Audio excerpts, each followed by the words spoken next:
Welcome to Pindar Poetry. We hope you learned something new. You begin by charging the Horipad to at least half and powering off the switch to reduce interference. This matters because low battery or active connections block pairing. Next, attach the USB-C cable to the controller and the switch dock or console to force a wired handshake.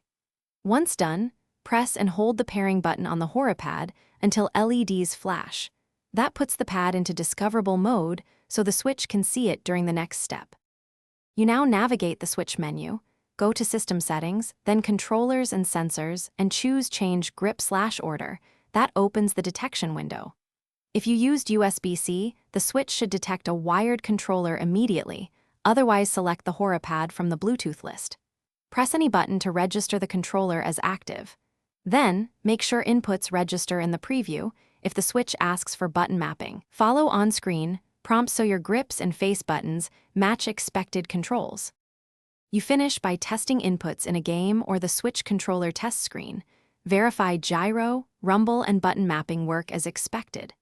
If performance is unstable, make sure no other wireless controllers are paired, and update the Horipad firmware via a PC tool if an update exists. If the controller still isn't detected, reset it by holding the pairing button +X, or follow the manual. This clears stale pairings and often resolves Thanks for watching. Consider subscribing if we helped you.